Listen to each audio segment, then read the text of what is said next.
Alright, so standard tuning here, E, A, D, G, B, E, and with this one, just get a nice solid amount of overdrive gain on there. Doesn't sound like too many other effects really, but we're going to be playing around with some like major 7, some suspended stuff, cool chords like that.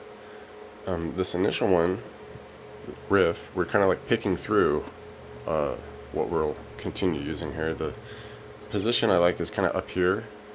It seems to work pretty well, and we're going to be hanging out like 9th fret E, 8th fret A, and then we'll want this 10 on the D, and basically you want to go between the 9E, 8A 3 times, and then we just do 3 hits on the 10 of the D. Alright, and repeat that whole thing a couple times.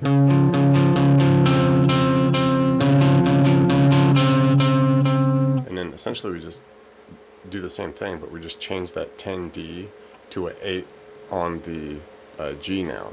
So basically just kind of like, you're going to want to bar like the 8s with your index here, so at least to the G string. So we do the same 9-8, 9-8, 9-8 on the E and A,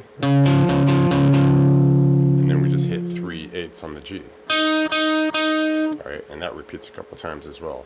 And we just go back and forth between those two different spots, the 10D or the 8G like that.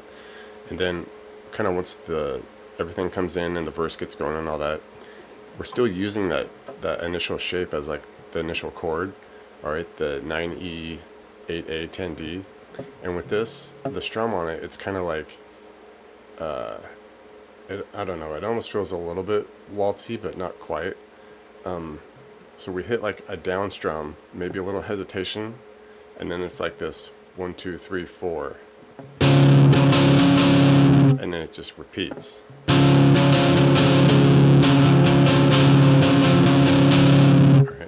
and it goes through that, 4 times, and then we add a little bit here, keep all the same notes, but then we just add in that 8G, so we're just kind of barring now. And if you happen to hit like an 8B with it, it's, not necessary, but it sounds cool still. Okay, that's kind of what we want. But if you hit that 8B, like that's fine too. And even maybe like the 8E, it's up to you, but you don't need all that. So just down to like the G there, the 9E, 8A, you can keep the 10D and then the 8G. And it's that same type of strum. But with this one, we just go through it a couple times. And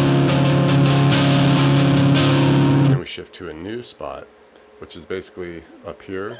You can kind of keep that same formation we have, but just bring it up so that we have 11E, 10A, and then with the D, I just lift off of it, and then we'll end up with the 10 on the D still from the previous spot. Okay, and then we're going to want this 12 on the G. So we got 11E, 10A, 10D, 11, and 12 on the G. Alright, and it's the same strum we've been using. Just go through that a couple times. Alright, and that whole thing will repeat.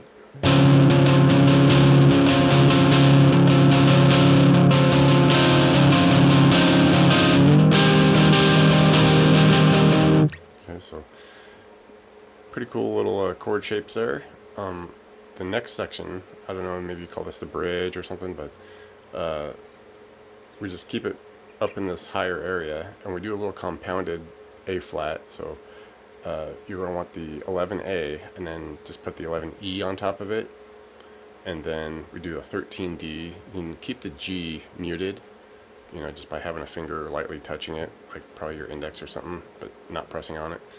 And then we want this 13 on the B.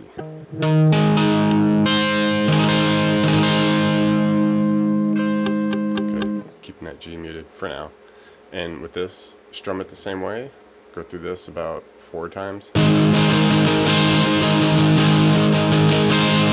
Alright, and then the next chord, it's like an A flat major 7 without the 3rd, with the E flat on top. It sounds complicated, but all we do is just kind of take that 13B out of it, and then just make the G a 12. Keep the same 13D and 11s on the E and A. and strum it out just the same 4 times. Alright, and then we continue on with it, but there's like one little hitch that happens with it where, we do our initial 11s with the 13s, and you go through that a couple times, but now we're going to include the G string with it. But what we're going to do, and I kind of just get rid of the 13B at this point because it's going to get, I always end up getting in the way of it, so I just kind of take it out of it, because what we want to do is we got our same 11 E and A, 13 D, but we have the 12 G now, and we want to like give it a slow bend and release as we're strumming through it. So it'd be like something like that, and it just kind of gets us right into the next chord, that 11s with the 13 and 12, and we just stay there and do that out 4 times. So just a little funny little bend in there, kind of like the second run through of that, those 2 chords like that. So other than that, we just get a little bit of a little hammer on pull off lead at the end, and it has a couple pickup notes and like descending notes in between the 2 spots. So the initial one, they're held a little bit longer, and I just kind of like to go to the E string on this and just down here. So I just go 4 E 6, and they're kind of held out a little bit longer like that, and then it just leads us up to 8th fret, and we want to go hammer the 8 to 9, and then just pull it right back off, and then just repeat that 3 times, and then just land on the 8 and hold it for a sec, and we go through that 4 times, the hammer on and pull offs like that. Okay, just like that. And then there's a descending, which they're closer together. It's that same 4th and 6th fret, but we reverse it, so we go 6 4, and they're closer, so it's like that. We're not holding it quite as long, and that just leads us to the next spot, which is 3rd fret, 4th fret, and we just hammer on, pull it off like we did the 8 and 9, and then just end up at the 3. All right, and it goes through it a couple times. So after we do that 3 times, it's a little different. The initial pull offs are 4 times. This one's 3 because those pickup notes take different times. So we hold the 4 6. Okay, and that just gets us right back into it. And you go through that a couple times, and that should get you pretty much to the end of the song.